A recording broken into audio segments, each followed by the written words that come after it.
Imagine inheriting a memory that you never lived. A fear, a sadness, or a guilt that doesn't belong to you, but that you feel as if it were yours.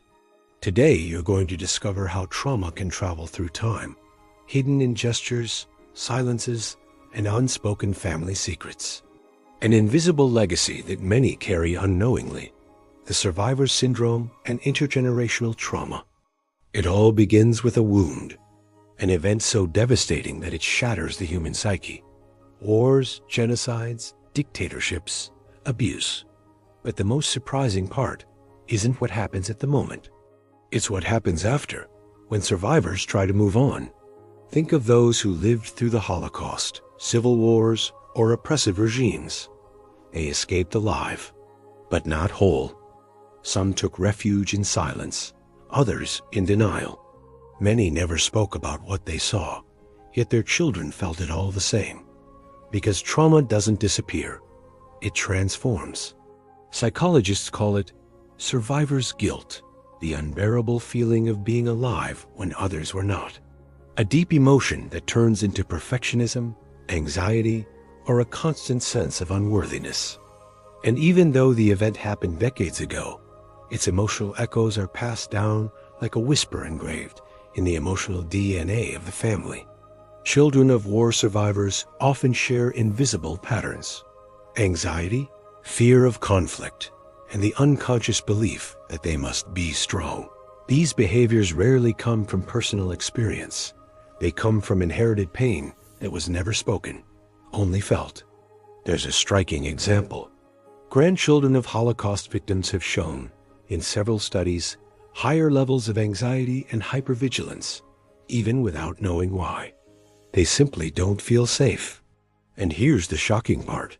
This isn't just psychological.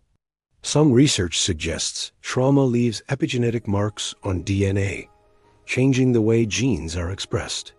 In other words, the body remembers. But you don't need to look that far back. Perhaps your own family carries echoes of this. A grandfather who never spoke of the war. A mother who couldn't show affection. A father who taught you to silence your pain because others had it worse. Every silence is a capsule of trauma that travels through time.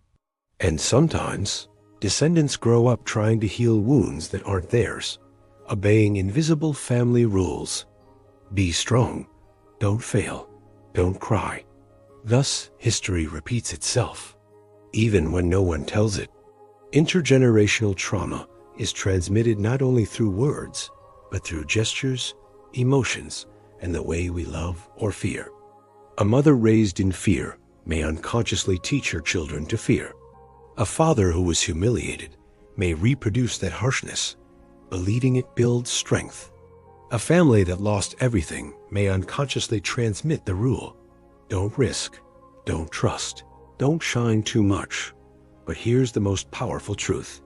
If trauma can be transmitted, it can also be stopped. The first step is naming it, talking about what was silenced, facing what was hidden. Because silence protects for a time, but sickens forever. Breaking the cycle doesn't mean blaming the past. It means healing what they couldn't heal, transforming the legacy of pain into one of awareness, compassion, and growth. Maybe your fears aren't yours.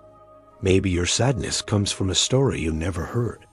But you can be the one to end the chain, the generation where pain stops being inherited and turns into freedom. So next time you feel an emotion you can't explain, ask yourself, is it really mine, or did someone leave it to me as an inheritance? If this video made you reflect, leave a like, share your story in the comments, and subscribe. On this channel, we explore the deepest corners of the human mind and how the past keeps whispering, even when no one speaks of it.